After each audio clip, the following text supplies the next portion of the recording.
So it's time for part 3 of my 40k Beginner's Guide series of videos as I explain how to make an army list 8th edition. It's coming right up.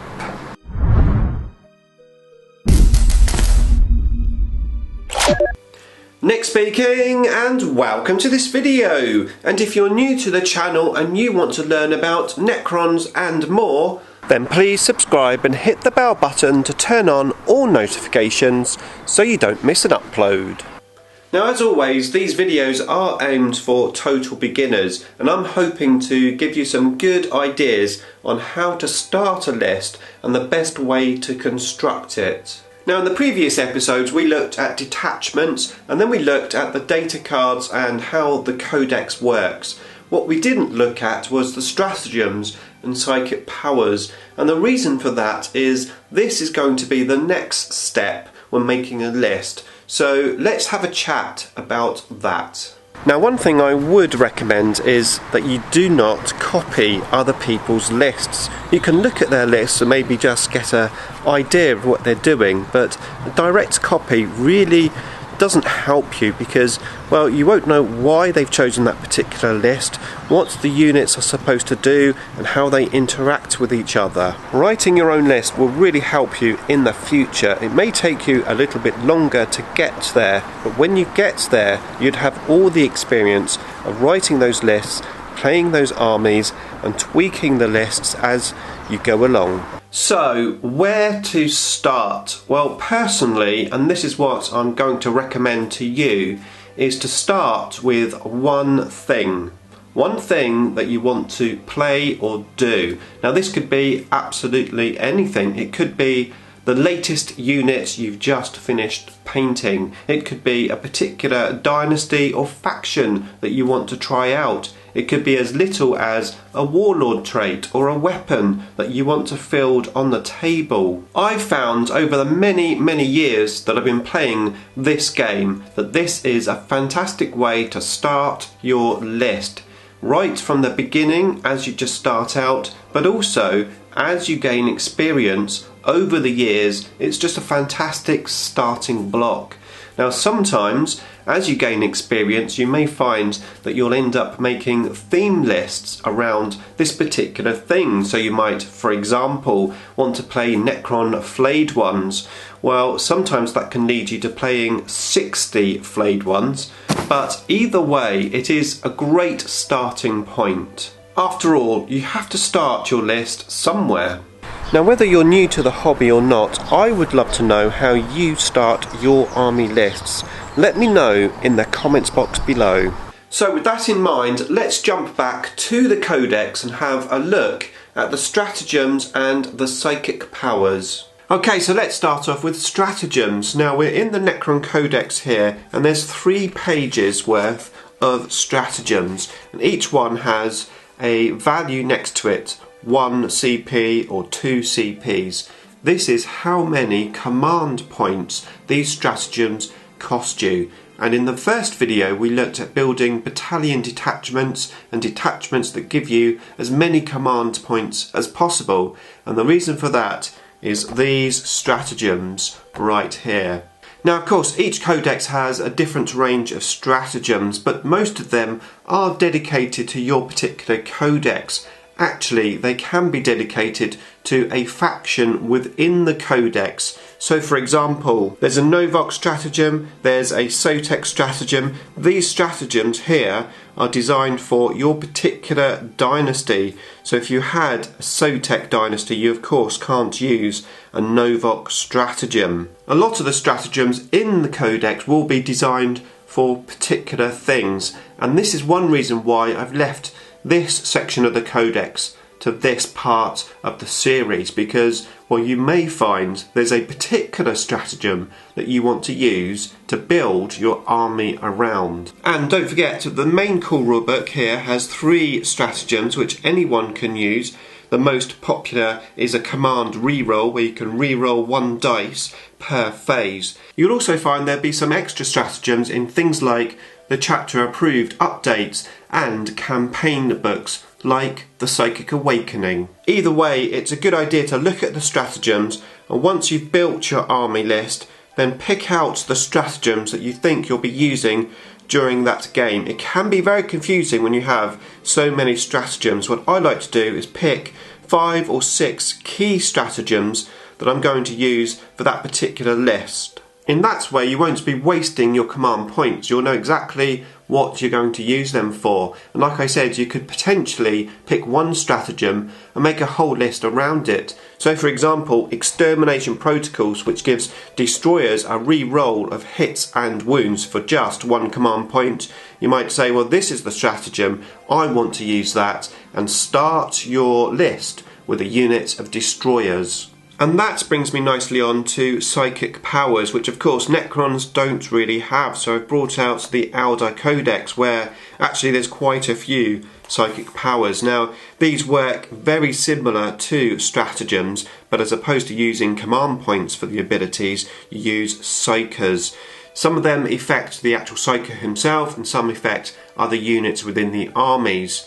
So it's a good idea to have a look at all of these powers before you make your list, work out which powers you're going to use and how you're going to use them, potentially using one power only to build the whole list around it. So like I said, just start your list with one thing. It doesn't really matter what it is, but you need a starting point. So for example, let's say you've just finished painting Imhotep the Stormlord from the Necron Codex and you want to use him in your army. You want to try out his double My Will Be Done. Well, Imhotep is in the Sotek dynasty, so you're locked into that dynasty, and then you can have a look at the dynasty warlord trait and also their stratagems, and then maybe build the list around that, making use of double My Will Be Done by taking Tesla Immortals, and then gradually building your army list out from Imhotep. Starts with one thing, it makes life a lot easier.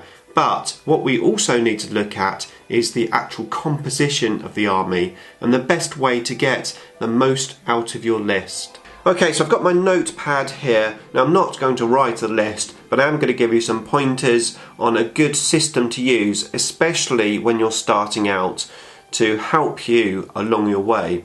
Now there are 6 things that you need to consider when making your lists. Now it doesn't really matter how many points you're playing, but the more points you have, generally the easier it is to make a list, because you've got more points to play with. So sometimes on smaller point games you do have to make a few compromises. However, if you take these 6 things into consideration when making a list, you'll be heading in the right direction.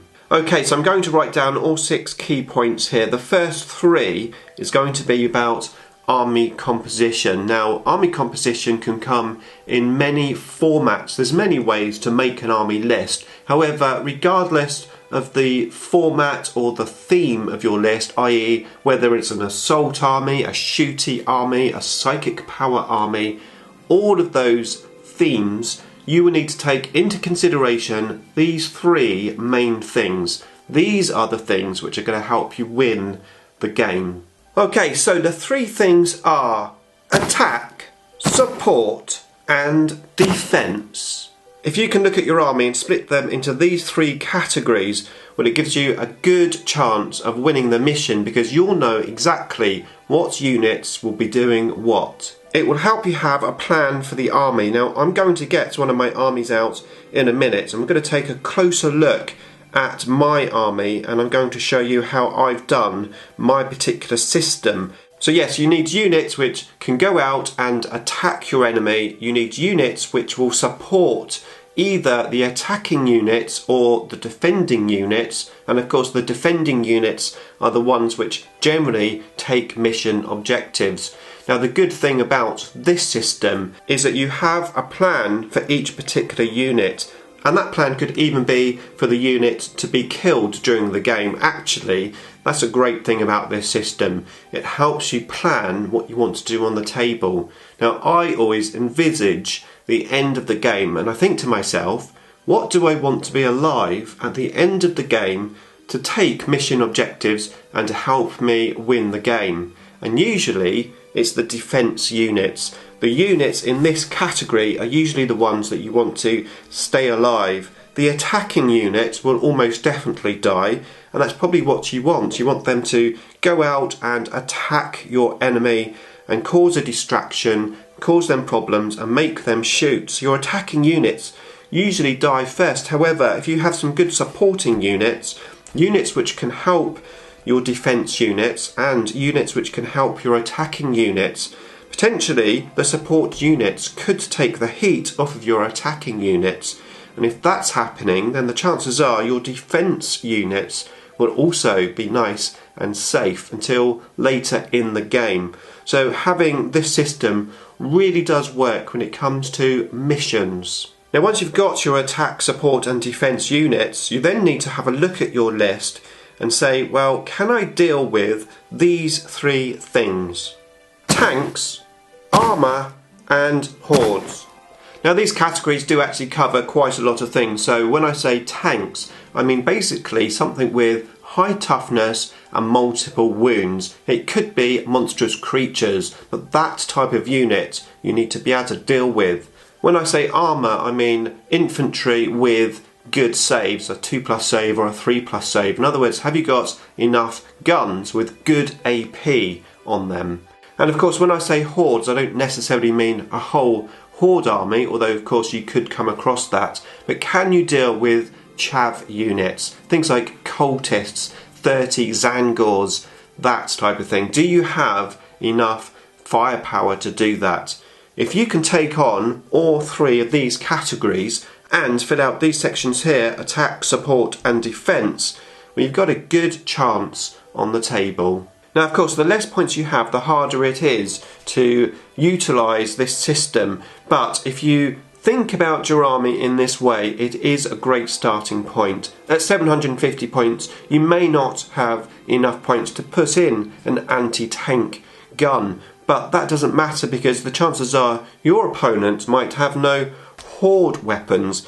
That's why you tend to get bad matchups in smaller games, because not every army can cope with every situation when it comes to small points levels. As I said, as you go up in the range, maybe 1,000 points, it becomes a lot easier to fill out these and try to cover all your bases. Now a caveat to this, of course, is if you're playing against someone that has maybe a themed list, they may be heavily invested with their points into a particular slot. One of these slots could of course be the theme of their list. Hordes, you may come up against a full horde army. Tanks, you may come up against a full tank army. You may come up against an army which only attacks and doesn't really defend. It doesn't hold back, it sends everything out. Those matchups can be very hard, especially if you've maybe spread yourself out between these 6 sections. However, on the whole, playing against all different type of armies, maybe at an event, if you can cover all 6 of these bases, well, like I said, you're off to a good start. Okay, what I want to do now is get out an army and run over my army list, showing you how I'm covering all of these bases. Okay, so I thought we'd have a look at my Tesla-cron list. Now this is actually a themed... Stupid lawnmower! Raining outside and they're still mowing the lawn! Okay, so this is my Tesla-cron list. You may have seen this list in action in some of my solo battle reports. It's a 1,111 point list and it's a themed list. So I thought it would be an ideal list to have a look at to see how I'm utilising this system. So looking at the defence units first, I've got 2 units of Immortals which I class as my defence units. There's 1 unit of 5 and 1 unit of 6. These are the units I would be looking to keep alive for the whole of the game, preferably on an objective at the back of the table. Now I've also got a big squad of 10 Immortals in this army. However, they're not in the defence category, they're in the support category. They're there to support my 2 smaller units of Immortals, and running alongside them is their supporting unit, which is the Overlord, because he's got Mine Will Be Done, giving these guys much better shooting whilst they're supporting my defence units. My attacking unit in this army is the big squad of 9 Tombblades. They're very fast moving, they are hard to hit, they've got a lot of shots, and I've given them the 3+ save. So their job is to attack my enemy. Now when I play Tomb Blades in other lists, they're not necessarily an attacking unit. They may be a support unit with all of their firepower. However, in this smaller list, because they're very fast and they have a lot of shots and they're hard to kill, they're my attacking force. Now supporting them is the 2 Annihilation Barges and the Knight Scythe. They're quite fast moving and they've got a reasonable amount of shots. Now the only thing left is the Cryptek there, who is also a supporting unit. He's going to support the Immortals, giving them a 5+ invulnerable save. He's going to support the Immortals and potentially the Tomb Blades, giving them the 4+ RP bonus. Now the Cryptek also has the Veil of Darkness, which means he can turn my supporting big squad of 10 Immortals into an attacking unit. So if I'm up against an army where I need more attacking units than this big squad of Tomb Blades, well, I can teleport this big squad of Immortals with the Cryptek and change them into an attacking unit. So that's all 3 categories covered. Well, how about the other side of the book? Anti-tank. Now because this is a themed army, of course I am limited on what I can put in it. Only Tesla guns, and the strongest Tesla gun we have is strength 7. However, both Annihilation Barges and the Knight Scythe have strength 7 guns, and that's my anti-tank guns. It's not the greatest in the world, but I am limited because I'm on a themed list. If this wasn't a themed list, I could potentially put 3 heavy destroyers in there or a Doomsday Ark. But with my restrictions of a themes list, this is the best that I can do. But I have covered my base anti-tank. But what about anti-armour? Now what I've done with this army is I've made it a Methret Dynasty army. That means when I get to half range with these Tesla guns who have 0 AP, which means it actually is quite hard for me to break armour, well, at least at half range, I'll be -1 AP on the whole army. And that means that I've got a little bit of anti-armour in the list. So again, it's making the most of my themed list. That -1 AP is my answer to armour. And then lastly, of course, is hordes, which I don't have to worry about because Tesla is the perfect anti-horde gun, down to the fact that if you roll a 6 to hit, well, it explodes and you get 2 extra hits. The more shots you have against hordes, the more chance you got of killing them. So I've covered all of my bases, all 6 categories, even with a themed list. Now obviously if I was playing 2,000 points and I wasn't in a themed list of just Tesla guns, well, I could add to this army and make it a lot more powerful. So I could add some more anti-tank, heavy destroyers, Doomsday Arks, maybe Doom Scythes. I could add some anti-armour by putting maybe some destroyers in there with their -3 AP and D3 damage. And then maybe I could add some more attacking units to the list, maybe a big unit of wraiths. I could take this list in many directions, however it's a great starting block for a list. I'm covering all of those bases. So I hope that was useful to you. Like I said, this is a series of videos. If you haven't seen part 1 or 2, go and check them out. There's links to them in the description below, and I would seriously suggest that you check out this video here next, all about army play styles. I'm sure you will enjoy it. Beam me up!